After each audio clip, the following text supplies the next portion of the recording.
Okay, so in your Shirley English today, you're going to transition to your Chapter 13 checkup, page 42. It looks like this in your book. And we are going to start with that today. I'm just going to go over each section of it. Checkup typically needs to be done independently just by you, just to kind of see what you got and to see what you know. I also understand that I'm not teaching you this physically in class, so I understand that there might be still some confusion or you need extra help, but try your best to do everything on your own, and then we can go from there with parent help, okay? So let's take a look at exercise 1, number 1. Okay, so if you're following along, you're going to have each part, I'm going to answer one question from each to give you some help, okay? So it says, the sailors are returning to their ship. Okay, the sailors are returning to their ship. Read that with me. The sailors are returning to their ship. Okay, so you're going to ask yourself who or what, and you would say sailors. So sailors would be labeled SN. Well, what are the sailors doing? Are returning. So returning is going to be my verb, but are is my helping verb because it helps the verb running. Are running. Well, where are they running to? Which word gives me direction? To. So to gives me direction, and that would be a preposition. To what? To the ship. So ship would be my object of preposition, or my OP. Okay, and then there, it replaces somebody's name, and it's possessive. So it'd be a possessive pronoun, PP. And the, sailors, the would be an article adjective. So you'd write that down for the. On the line, you would write SNVP1. You would draw your diagonal line to separate your verb and your subject and your verb between sailors and are. You would do one line under the sailors, and you would do 2 lines for the predicate are returning to their ship. Good.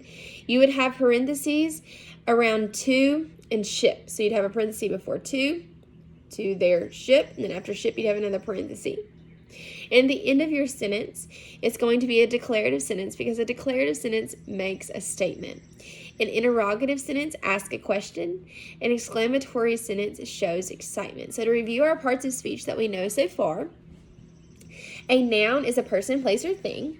It tells me our who or what. A verb shows action. An adjective describes a noun. An adverb describes a verb. A helping verb helps the verb along. Good.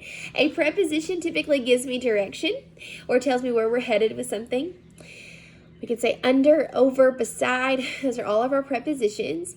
And then our OP label, that would be our another noun, but it would be our object of preposition that goes in our prepositional phrase. The PP would be a possessive pronoun, means it's taking the place of somebody's name and it's showing ownership of something. Our articles are a, an, and the. They help our sentence along. Some of our sentences might have SP, which is a subject pronoun. It replaces somebody's name.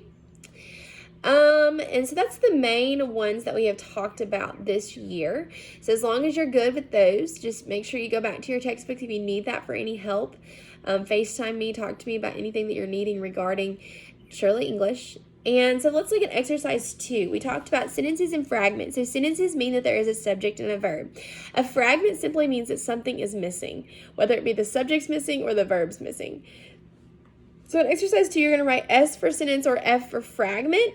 So we're going to talk about this first sentence. The train whistle blew loudly. Well, we know who or what, the train whistle.